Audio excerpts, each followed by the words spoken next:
Hola, ¿qué tal? Buenas noches, sean bienvenidos a esta nueva edición de Anatomía de Q, en la cual vamos a continuar con la revisión de los temas de anatomía del sistema nervioso central.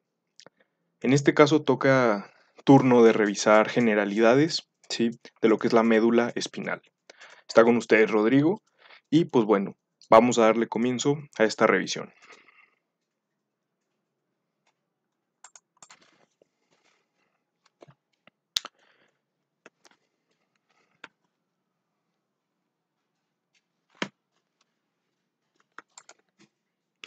Bien, en primer lugar es necesario darle revisión a lo que es el aspecto macroscópico y pues como ustedes saben, la médula espinal forma parte de lo que es el sistema nervioso central, en conjunto con el encéfalo que se encuentra contenido en lo que es la cavidad craneal y la médula espinal que se encuentra comprendido dentro de la columna vertebral. Constituyen lo que es el sistema nervioso central. Bien, la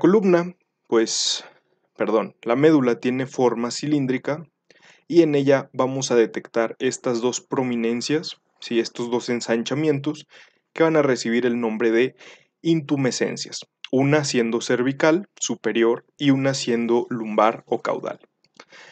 Después, en su extremo caudal o distal, aparecen estas fibras, estos filetes nerviosos que atraviesan los agujeros sacros, y finalmente la terminación de la médula espinal corre a cargo de este cono que se encuentra aquí esquematizado en color verde, que se denomina filum terminale, el cual está en íntima relación con las porciones coxígeas de lo que es la columna vertebral, de tal manera que queda constituida esta estructura. Como longitud tenemos que hablar de un promedio de de 42 a 45 centímetros, ¿sí?, y se extiende desde el foramen magno, acá en el occipital, hasta lo que es L2 como promedio aceptado por las literaturas en el adulto. Se menciona que en los niños puede llegar un poco más bajo, L3, pero suelen preguntarse cuál es el límite distal de la médula y ese es L2. Ahora, como comentábamos, la médula espinal va a estar contenida dentro de la columna vertebral y también vamos a encontrar que se encuentra segmentada. Primero aparecen los segmentos cervicales que constituyen 8, ¿sí? A diferencia de las 7 vértebras cervicales, tenemos 8 segmentos, ¿de acuerdo? Las demás, torácicas, lumbares, sacrocoxígeas, van a corresponder los segmentos con la cantidad de vértebras. La diferencia solo se presenta en el segmento cervical. Para el segmento torácico tenemos 12, el segmento lumbar 5, ¿sí? Aquí es importante recalcar que a nivel de L5, ¿sí?, aquí donde se inicia el promontorio, es el punto más ancho de lo que es la columna vertebral. Sin embargo, la médula espinal se llega hasta L1 o L2. Es por eso que las punciones lumbares suelen hacerse por debajo de este punto. Para el segmento sacro también tenemos 5 y finalmente en los coxígeos también corresponde a 5 segmentos. Ahora, si nosotros teniendo esta imagen hacemos un corte a esa altura, va a aparecer esta imagen de aquí, ¿sí?, un corte transversal en la cual podemos ver la sustancia blanca, la sustancia gris, de la cual vamos a hablar un poco más adelante, pero en esta imagen nos detendremos a explicar los recubrimientos, que al igual que el encéfalo son 3, ¿sí?, las meninges. De superficial a profundo tenemos la dura madre, el aracnoides y la pia madre, de tal manera que se constituye la mnemotecnia DAPI, ¿sí? Aquí vamos a ir viendo cómo las meninges se encuentran en relación con lo que es la médula espinal. En primer lugar, recubriéndola de manera íntima tenemos la pia madre, aquí vista en verde. Después tenemos la aracnoides. Y finalmente tenemos la dura madre, que se encuentra en una relación estrecha con lo que son las vértebras, de tal manera que después de estas tres aparece, ¿sí?, el recubrimiento óseo de la médula espinal, que es la columna vertebral. Como ustedes pueden ver acá abajo en los segmentos del sacro, a través de los orificios salen los nervios de la cauda equina o de la cola de caballo. La configuración externa de la médula espinal, aquí tenemos el mismo corte transversal en el cual ustedes aprecian diferentes surcos, ¿sí?, que van a dividir lo que es el órgano. Entonces, en primer lugar, siendo esto anterior y esto posterior, tenemos este surco rojo de aquí, que se va a denominar surco medio anterior. A sus lados aparecen estos surcos azules, que se denominan surcos colaterales anteriores, uno izquierdo y uno derecho. Aquí hay que recalcar que entre ambos, entre el surco medio y los surcos colaterales anteriores, queda comprendida la porción anterior de la sustancia blanca. Entre ello destaca esta vía de aquí en azul, que es la vía piramidal. La vía piramidal o gran vía motora es la vía que se extiende desde la corteza hasta los músculos periféricos para llevar información eferente o motora. Después, en la parte posterior aparece este surco verde, que se va a denominar un surco medio posterior. A sus lados, estos surcos amarillos, que se van a denominar de igual manera, pero posteriores, surcos colaterales posteriores, que como ustedes pueden ver, delimitan la porción posterior, ¿sí?, de la sustancia blanca, y entre los surcos colaterales, tanto posterior como anterior, quedan delimitada la sustancia blanca en sus cordones mediales, anteriores, medios, y posteriores. Sin embargo, aquí en la parte posterior existen otros dos surcos, que son estos morados de aquí, que reciben el nombre de surcos paramedios posteriores. ¿Por qué son importantes? Porque estos surcos paramedios se van a encargar de dividir la sustancia blanca posterior en una porción interna y una porción externa, lo cual es muy importante fisiológicamente hablando, porque la vía aferente sensitiva más importante del organismo, sí, que son los cordones posteriores de Gol y de Burdach, están divididos en uno interno y uno externo. El interno, el haz de Gol o fascículo gracilis, y por fuera del surco paramedio posterior, el haz de Burdach o fascículo cuneatus.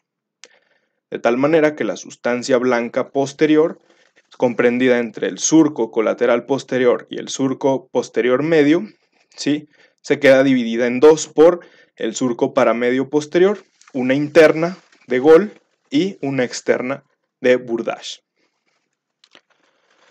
En esta otra imagen la coloqué aquí para que ustedes pudieran apreciar los surcos, ¿sí? Aquí tenemos en rojo el surco medio anterior y en azul los surcos colaterales anteriores. ¿De acuerdo? Y aquí vean esta prolongación de aquí, es esta misma. Ahora sí vamos a entrar un poco a las estructuras. En primer lugar, hay que hablar de la sustancia gris, que, como ustedes saben, está compuesta por los somas neuronales. La sustancia gris, a diferencia de la disposición encefálica, que se encuentra periférica, en la médula espinal la sustancia gris es central, ¿sí? Es esta sustancia de aquí, que la esquematizamos en forma gris para corresponder con el nombre. Esta va a tener una forma de H, como ustedes pueden ver, ¿de acuerdo? La porción transversal que junta los dos lados de la sustancia gris se conoce como comisura gris, ¿sí? En esta, en el centro, encontramos el orificio ependimario, ¿de acuerdo? El cual, pues, es la expresión del conducto ependimario, que en ciertas bibliografías se le llega a conocer como el ventrículo espinal, a través del cual circula el líquido cefalorraquídeo. Es importante aclarar que la sustancia gris se va a ver influida por el nivel en que nosotros hagamos el corte transversal. ¿Por qué? Porque esta sustancia gris va a variar de acuerdo a la altura en que nosotros hagamos el corte transversal. ¿Por qué? Porque hay segmentos de la médula espinal que tienen a su cargo la inervación motora de segmentos y grupos musculares muy amplios, ¿sí? Como vamos a ver en la siguiente diapositiva. Recordando que lo anterior, ¿sí?, siempre es motor y lo posterior siempre es sensitivo. Ahora, como les comentaba, es importante recordar que la sustancia gris se va a ver influenciada por la cantidad de músculo inervado a ese nivel. Entonces, como es de esperarse, la mayor prominencia de sustancia gris se va a encontrar en las intumescencias, tanto cervical como lumbosacra. Aquí tenemos imágenes de cortes transversales a diferentes niveles. Primero, a nivel de la intumescencia cervical. Perdón, este es por arriba de la intumescencia cervical y este es a nivel de la intumescencia cervical. Como ustedes pueden ver, la sustancia gris de la médula a este nivel es mucho más amplia que aquí. Después, sigue continuando bajando los cortes y al momento de que llega a la intumescencia lumbar, fíjense cómo el ensanchamiento es todavía más prominente. ¿Por qué? Porque estas porciones de la médula están encargadas de la inervación de los músculos de los miembros superiores e inferiores. Aquí resaltamos la ubicación del agujero ependimario y pues bueno, el conducto ependimario que se extiende desde su comunicación acá proximal con el cuarto ventrículo hasta abajo, ¿sí? Con el ventrículo de Krause. Límites del conducto ependimario, cuarto ventrículo y ventrículo de Krause.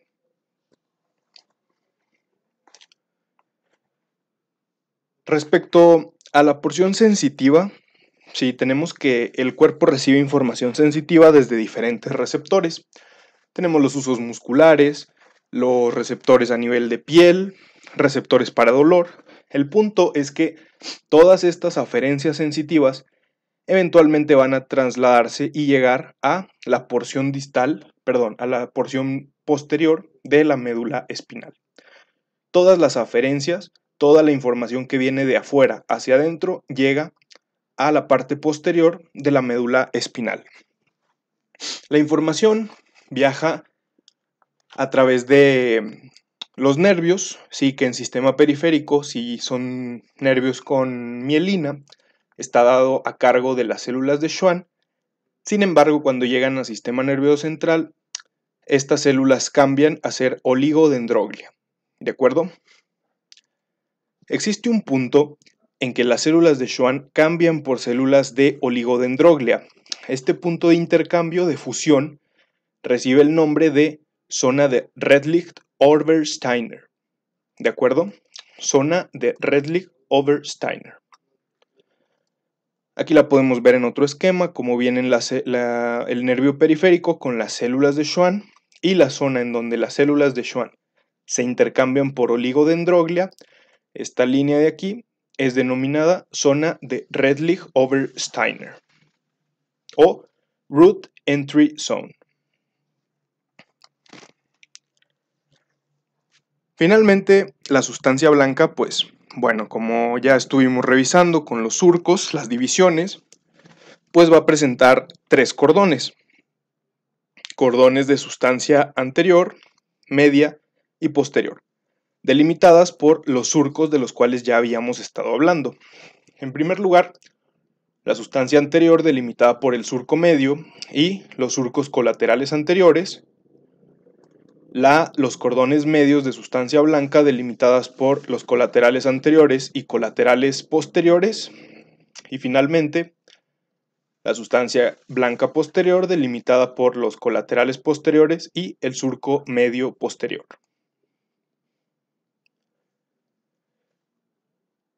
Bien, la médula espinal es muy importante recordar que se encuentra como vía, ¿sí?, para los tractos ascendentes y descendentes. Recordamos que toda la información que baja, que desciende desde el encéfalo hacia la periferia, es información denominada eferente, información motora, mientras que la información que asciende de la periferia hacia el sistema nervioso central es denominada información aferente, AF, afuera, de afuera adentro, ¿de acuerdo? Entonces, la información eferente o motora siempre va a viajar por delante, por los cordones anteriores, mientras que los tractos ascendentes o sensitivos van por detrás, ¿sí?, por la porción posterior. De tal manera que por este cordón anterior van las eferencias motoras y por el posterior las aferencias sensitivas. Finalmente, como ejemplo, vamos a tener dos vías, una ascendente, la cual tenemos aquí esquematizada, la cual va a constar de 3 neuronas, ¿sí? Primero, aquí tenemos esquematizado un receptor sensitivo periférico. Del receptor sensitivo, ¿sí?, a la médula espinal donde va a hacer sinapsis, corre la neurona de primer orden. Viene por su camino, ingresa al ganglio dorsal y después al asta posterior. La información sensitiva sufre una decusación, que quiere decir que cambia de lado. La del lado derecho pasa al lado izquierdo y viceversa. Este punto donde la neurona que lleva la de primer orden hace sinapsis y la información cruza es la neurona de segundo orden, la cual cruza al otro lado y asciende. Asciende hasta los centros superiores, en este caso es el tálamo que está aquí, que es un centro muy importante fisiológicamente hablando de la fisiopatología del dolor, y después del tálamo, la neurona de tercer orden se proyecta hacia la corteza sensitiva post-rolandina, en el lóbulo parietal. Y aquí tenemos un ejemplo de una vía descendente, que en este caso es la gran vía piramidal. En primer lugar, viene descendiendo desde el córtex frontal motor, desciende y a nivel de bulbo raquídeo hay un cruce del 90% de las fibras. Estas van a descender, a hacer sinapsis en la sustancia blanca de la médula, dependiendo del nivel a donde tenga que ir el nervio, y después va a haber una neurona de segundo orden que va a conectar esta neurona descendiente con la neurona eferente, que va a salir de la médula espinal, va a ir en el nervio a estimular el sistema músculo-esquelético. ¿De acuerdo? Este sistema de aquí, que viene de corteza, el 90% de las fibras cruzan, baja hasta lo que es la médula y ya después se va a inervar a sus músculos correspondientes, es la vía piramidal. ¿De acuerdo? Pues con esto hemos concluido la clase de generalidades de médula espinal. Las bibliografías consultadas pues son las mismas, las de frecuencia para sistema nervioso central, el Snell de neuroanatomía, el Quirós de anatomía descriptiva, y aquí tenemos este dato para estudiar un poco sobre la zona de Redlich-Obersteiner. Sin más que agregar, les agradezco mucho su visita, su presencia y el apoyo al proyecto. Estuvo con ustedes Rodrigo, espero que les haya servido y sin más que agregar, buenas noches.